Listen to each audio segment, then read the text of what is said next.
Hey guys, today I'm going to be taking a look at this kind of odd little inverted flying drone. It's called the Spiderman homecoming drone. This is, I believe it's made by Sky Viper. My good friend Bryan over at True Drone Reviews, I'll try to remember to put a description link in the description to his channel. He sent this to me to take a look at. He did a full review of it, so if you want to check out his video to get more specifics, I'm just going to take it up for a test flight. A really unique looking drone. Just kind of odd, but I know he wasn't really impressed with it at all when it flew outside in the wind. He wasn't too impressed, but there's no wind at all today, so I don't see any problems taking this out today because it's no different than flying it indoors. So be sure to check out his review of this also. So I'm going to take it up just for a quick test flight. I'm not going to do a full review of it. I also wanted to show you guys this tarmac that I got. It's a little helipad. It's from Eagle Pro on Amazon. I'll also include a purchase link to this. And just a neat little tarmac that you assemble here, put the sides on, the stickers. This is like a hospital symbol I stuck on. I didn't do a very good job of getting it centered. It takes a 9-volt battery that powers these LEDs. There's a little on and off switch on the side. You can see these LEDs blink. So I'm gonna go ahead and take it up here in a moment, and we'll try to use this as a launch pad, though there's no way I don't think I'm gonna be able to land this drone on here, because you can see it's about as big as the whole tarmac. But it was small enough that I could at least finally get a video in for this, because everything I've been flying lately has been big, and I haven't had really too many drones small enough, like a micro or a nano drone, which this is kind of in between. It's probably a micro, but it might be even bigger than that. It's more like a mini drone, I'd probably say. So we'll be right back here, and we'll take off the Spiderman homecoming drone for a test flight. Okay, so I have the Spiderman homecoming drone on the tarmac. It does have 3 rates in auto, takeoff, auto land. It's got an auto and a manual flight mode. We'll see what that does. Supposedly manual is a lot more sensitive and probably more precise controls. Let's see what auto does. I don't know if, I hope auto is not headless mode. I don't really know. The instructions were a little unclear about that. So it does have a speaker built in, so it's really loud. It's surprising how loud the automated computer voice is on it. So let's go ahead and we'll press launch and take it up in rate 1. Initiated. Stand clear. Now that's definitely doesn't appear to be headless mode, I don't think. It doesn't seem to be too bad out here. It's a little noisy, but those inverted prop flyers sometimes seem to be. I'm gonna switch it to manual mode. Engaged. It does have altitude hold, and I'm trying to see if that's turning off altitude hold. I think that's what that's doing. So Auto flight mode yeah, engaged. auto is altitude hold, manual's not. I kind of like that. I've never seen a toy drone that lets you turn off the altitude hold when it has a self-centering stick. I like that. Yeah, you're going to be a lot more agile without altitude hold. There's the funnel, the yaw. I'm going to take it up to the 2nd rate. That's actually not too bad. Like I said, I'm sure it is probably like a parachute in the wind, but when there's no wind like a day like today, this is actually not bad. It flies pretty darn good. But I could see where Bryan would have problems in the wind. This thing would not want to fight wind. It's going to want to blow around. Let's go up to the 3rd rate. Quite impressive. It's telling me something about my flight skills are impressive, because I'm going up to the 3rd rate. The yaw seems a little bit better. A little more pitch. It doesn't have a ton of pitch, so it's not super fast. As you can see, it's a little bit, but it's not terrible. That's not too bad. But boy, it's a little bit trying to, I just killed the motors there. Trying to kind of get it turned around there and fly it back. It gets a little sloppy, like it doesn't have super precise controls trying to turn it. And I just don't want to end up crashing into the pool. It's still got some throttle going on it there. Look at that. It came down, but it still thought it was going. So I'm going to go ahead and, I'm not sure what. Flight mode engaged. Activating auto land sequence.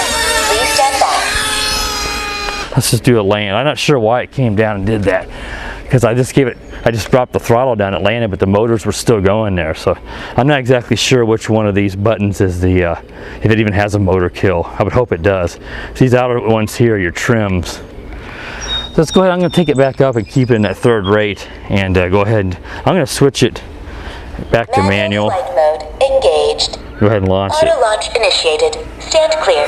That's kind of interesting too, that it's gives you the option to do an auto takeoff without altitude hold, because usually these quadcopters with altitude hold, they go up, launch, and they hover and hold their altitude. So you got to be mindful that you take off, you need to make sure you're giving it throttle then, so that it doesn't just come right back down. I like manual better, even though when I'm reviewing, altitude hold is easier because I can let off the stick and talk for a minute, point around, and not have to worry about it coming back down like this. See, it's an auto right now. You know, I think it actually switched on me. So never mind what I said a while ago. When you do auto takeoff, I think it automatically will switch because it knows that you need to have an altitude hold to do an auto takeoff. See, it's much sportier, full manual, so it's just stabilized, that's it. There's no altitude hold. So not too bad. It's just like I said, you get a little squirrely on you there if you get going too much, but if you fight outdoors on a day like today where there's no wind, I don't see any problems. If you're a beginner, stick with the altitude hold, which is the auto mode. Like I said, this is a maiden flight. I don't typically do maiden flights. That's why I'm kind of stammering around, because maiden flight just leaves you stammering around and looking like an idiot half the time. But this is just, you know, something Bryan sent me. I wanted to get it out and see my thoughts on it. So today was the first day I've had in a while where it's been really calm, because I didn't want to try flying it in the wind. I'm not sure the flight time either. I don't remember what Bryan got on his. I don't know if he flew it all the way down to dead. I know he ended up flying it over the side of a parking lot, and he fell down and went down there to dig it back out because he was sending it to me, and I appreciate that, because I think he may have just left it otherwise if if he wasn't sending it to me. So I really also wanted to get it up there because of that. He went out of his way to send me this, so I want to get it out and give you guys my impressions. Overall, it's not too bad. Now, it kind of feels like it's getting a little bit, you know, a little bit like it's lacking a little power. So I don't know if the battery's starting to lose a little punch, because I'm giving it full throttle there to recover. But let me put it back into altitude hold, and you can see how well it seemed like it held altitude pretty good. Let's bring it down a little bit right in there. It's not too bad. It's obviously going to drift around, but it's holding its altitude nicely. And obviously, it's easier to fly with altitude hold, but it is going to be less sporty. So it's, like I said a while ago, it seems like you've got to take off. Even if you have it in manual, it's going to switch it back, which makes sense. I was a little bit stumped by that at first, thinking, why is it able to take off in manual mode, non-altitude hold? Because it's switching it back. It's got to have that, otherwise it's just going to fall right back to the ground if you don't have the throttle all the way up as it's doing that. I think the battery was 650 milliamp 1S LiPo. It does use a red JST connector, so really easy to use on a hobby grade charger, which I use. I did not use the USB charger that came with it. I charged it up in probably a half an hour. Let's do an auto landing here before the battery goes down. I'm going to take it over here, and we'll do an auto landing right over here. Activating auto land sequence. Please Correcting a little bit.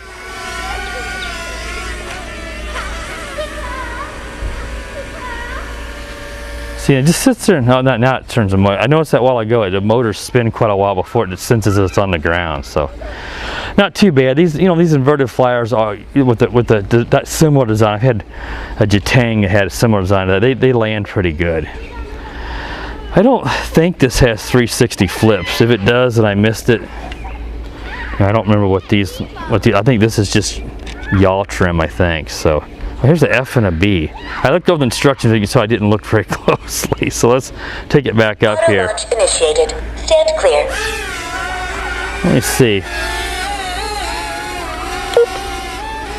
Not sure what that did there. And there's B. It'd be weird for these F and B buttons to be flip buttons. So I don't think it has 360 flips. I'll look the instruction manual over, and if it does, I'll put that in the description. But it's getting sluggish, so it's certainly losing some power.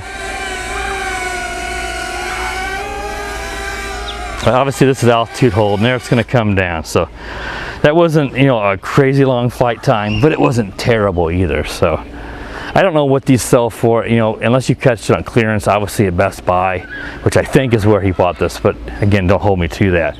It's not going to be super cheap. But for something you can buy in a brick and mortar store here in the U.S. and not have to order anything online, you know, it's not a bad little drone. I can't say it's terrible, but it's certainly not going to be very good on a windy day. Altitude hold works very well. I like the manual mode, you know, no altitude hold. It's a little sportier flying around, so that'd be good for an experienced flyer. Obviously, the higher rates are better for that too, so keep that in mind. I don't know if it does. I don't think it does 360 flips, but if it does, I'll put that in there, like I said a while ago.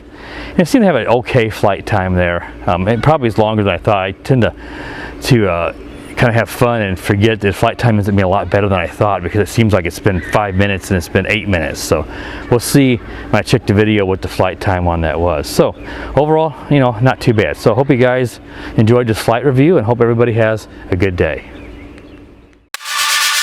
The power of the dark side.